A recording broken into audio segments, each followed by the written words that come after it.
First, hello everyone, and thank you for watching my video. I'm Yogi's Electronics. Are you ready? Then let's get started. So the device from the outside looks very good. It has no visible damage, which is very good. But the real problem is that the device won't start. We will test why it does not start and look for the problem.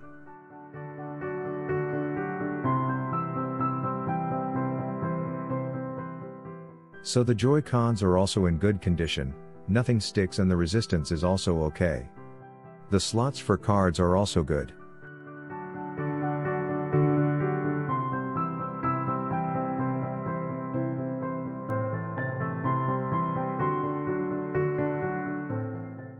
The Type-C port looks good, and it has no dirt, which is very good. Such ports sometimes collect a lot of dirt, so that the connector does not fully engage, and therefore cannot charge the battery. Which in this case, is not the case. So the port is okay. If it should happen that the port is dirty or has fibers in it, it can be cleaned with plastic tweezers, or non-conductive metal. Please be careful when you clean the port, don't cause a short circuit. If you cause a short circuit, your Nintendo is definitely dead, so only clean it with plastic tweezers or other pointed objects.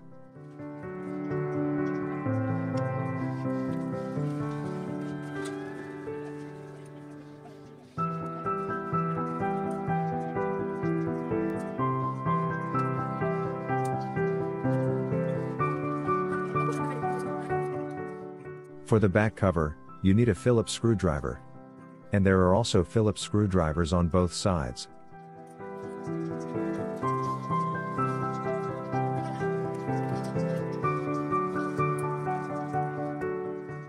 When all the screws are loose, the plastic housing is very easy to remove. With the aluminum housing, you have to loosen a small screw in the middle and then carefully pull it off. At the bottom left there is conductive paste for better heat dissipation for the CPU. And don't forget to put fresh conductive paste on it when you build everything together. And, you can simply unplug the SD card slot.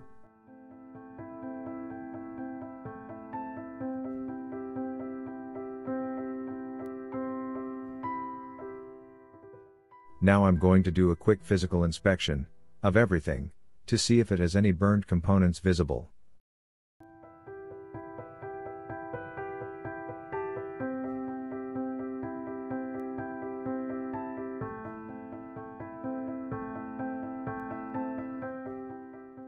First, I will check the battery capacity. As you can see, I get no measurement. The battery is most likely completely discharged.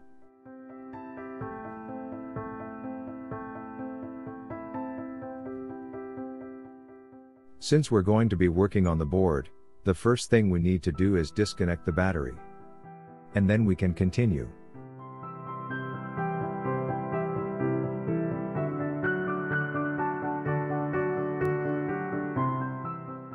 Now I will connect the charger. And I test whether the battery is charging. In this way, we can also determine whether the IC chip is okay. I have to reconnect the battery, so that I can measure the values again. When you connect the charger, you should watch the fan to see if it is spinning. Because whenever you connect the charging device, the board does a test to see if everything is okay with the board. Which is unfortunately not the case here.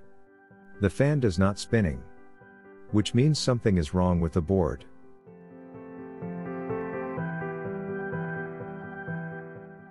The board IC chip works very well, and the battery is charged very well, as you can see on the multimeter.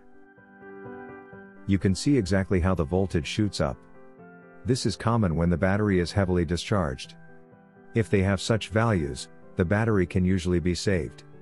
When the battery reaches 3.2 volts, the charging process is much slower until the battery is fully charged at 4.2 volts. After the battery is fully charged, you must test the battery to see if it retains its capacity. You must test this with a test device. Or with the Nintendo itself, that would be the easiest way. And don't forget, you always have to disconnect the battery. Now we can slowly expand the board.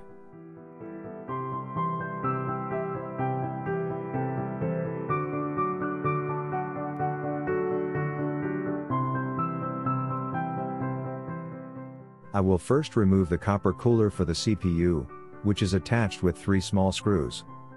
Then comes the fan. But before you take out the fan, be careful. First you have to disconnect the FLET connector after you have unscrewed the 2 small screws.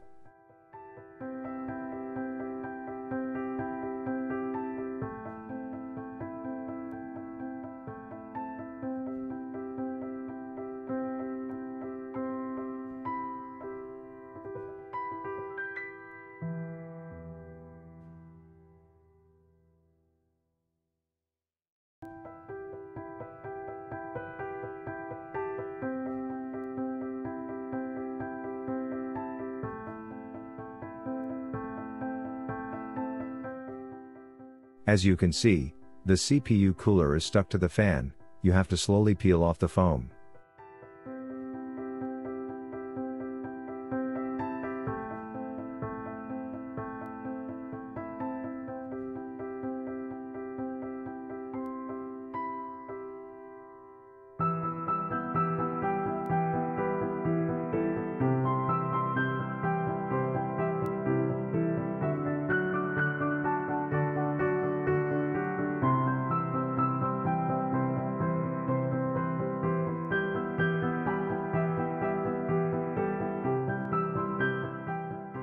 You have to pull out the small flat cable to lose the fan.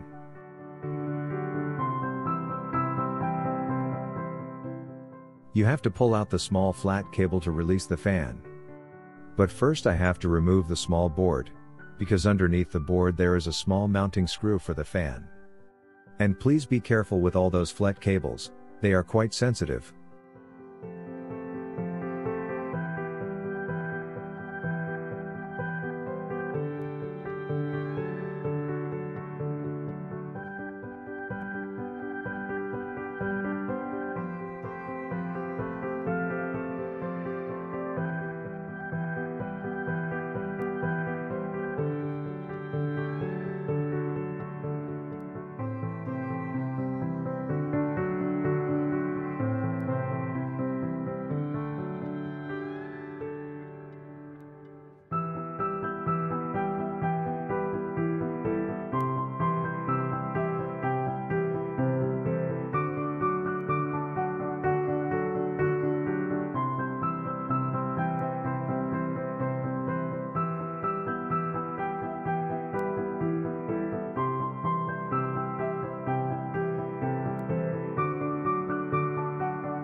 Now I will plug out all the FLET cables, and unplug the Wi-Fi antennas on the board, so that I can remove the board. Now the 2 small Wi-Fi antenna cables have to be disconnected.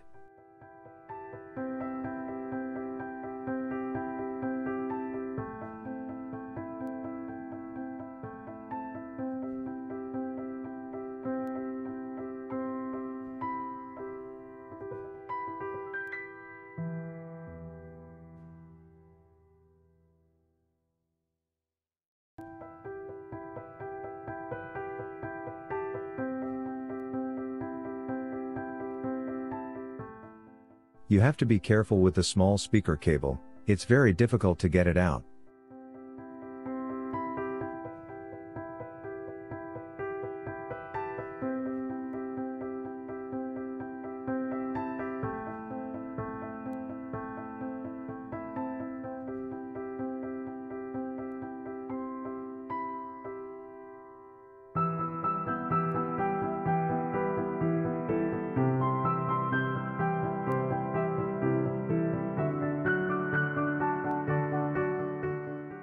Now we loosen the remaining screws from the main board, and then we can take it out.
Oops, I forgot to unplug one cable.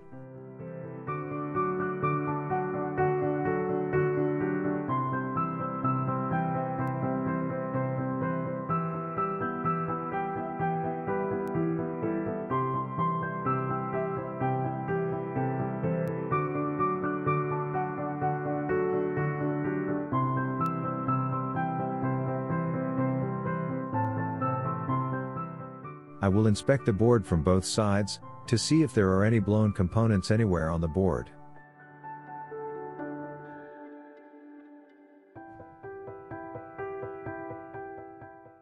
To my regret, it has no visible blown component, which means for me, I have to look for the error. So will not be a quick fix.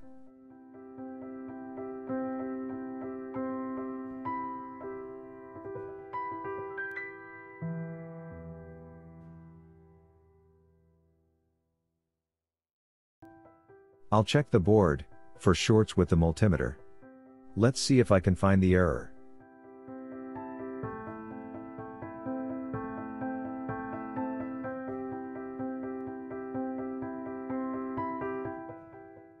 So with the power IC, there are no short circuits as I thought.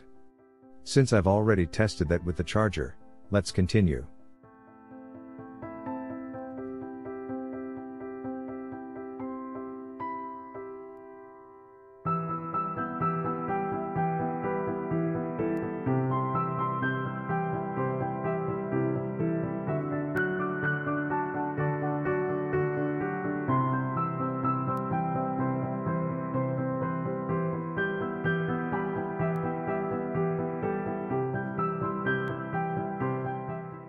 So until now, all capacitors are good, no short circuits.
In this section, we have a short circuit on a capacitor.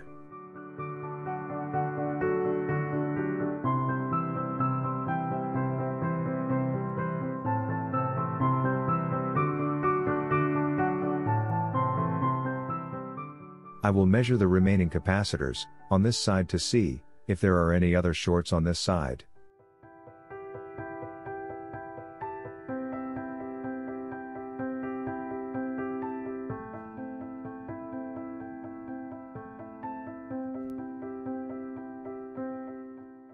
There is only one shortcut on this side. Now we will check the other side.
So far, Everything looks good. Let's continue.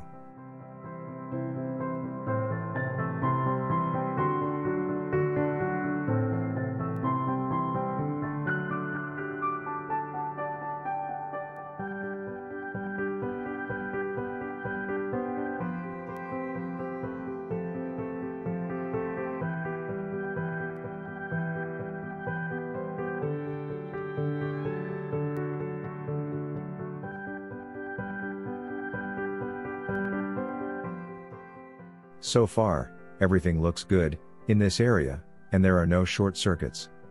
But I am sure that there is also a short circuit in this area. So let's continue.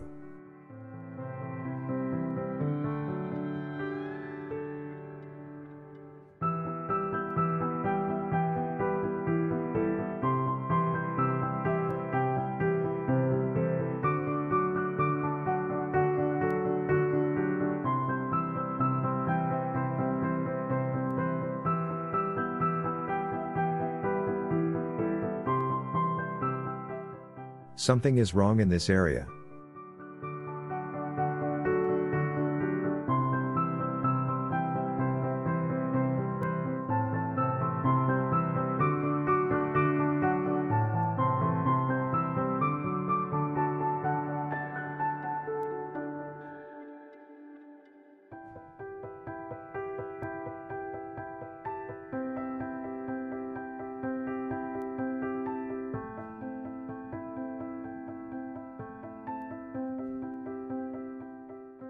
In this area, at the moment everything points to the little black chip that he is short.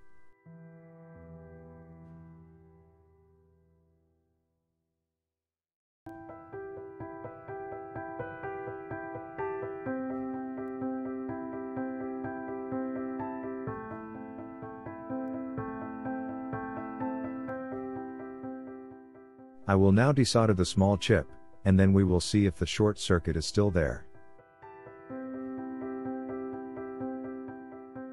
I have the rework station set to 370 degrees, so I can desolder the chip quickly.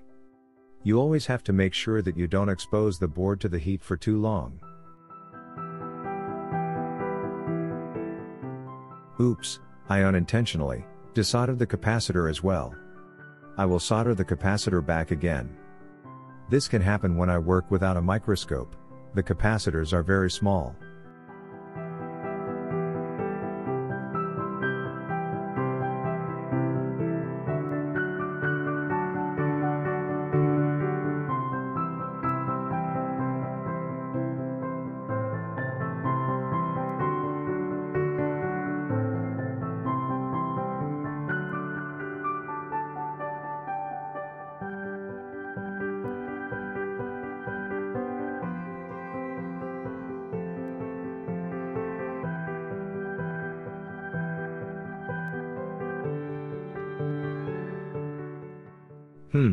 The short circuit is still there.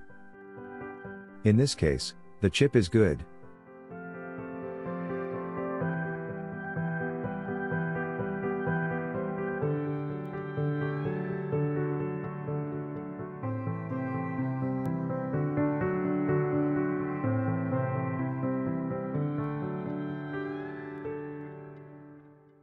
I measure the back side again. And we have the short circuit on this side too.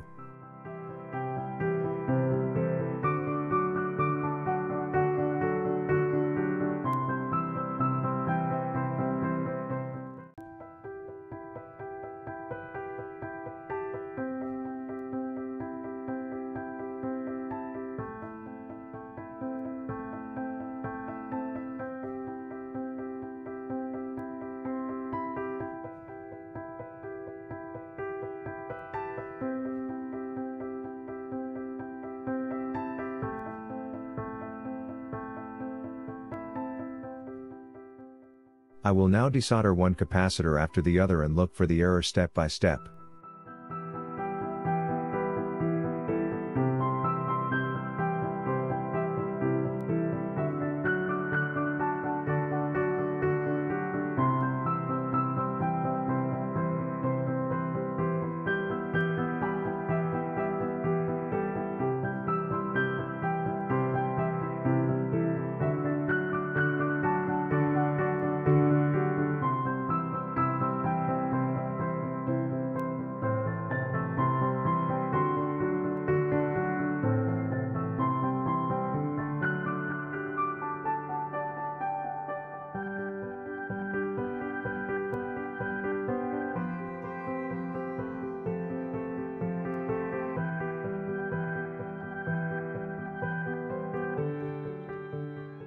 Okay, the left small capacitor is blown. We no longer have the short circuit on this side.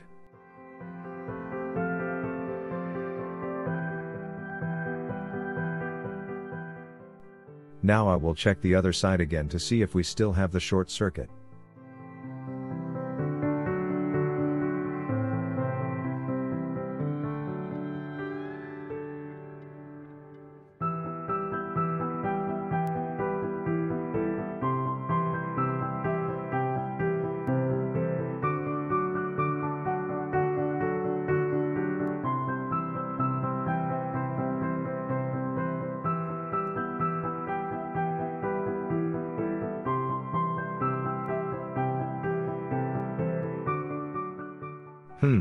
We still have the short circuit in this area. This means that there are several short circuits. So I have to look for other shorts.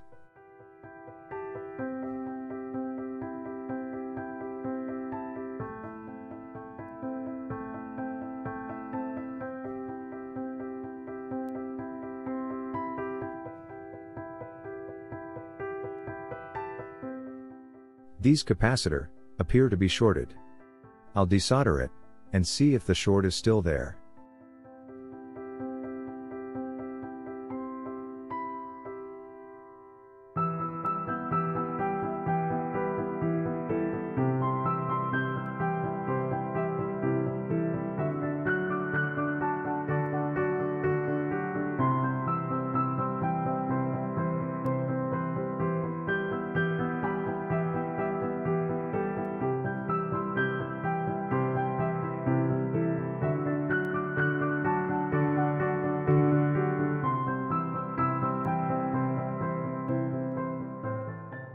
The short is still there.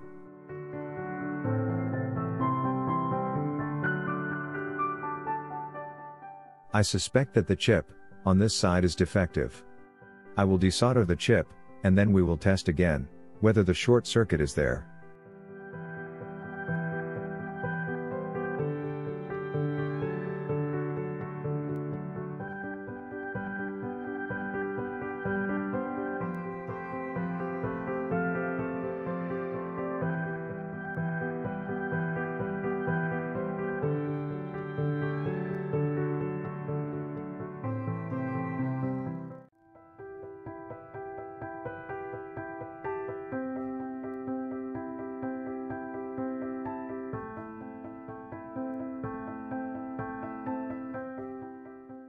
Thanks for the support, and we will see each other in part 2 soon.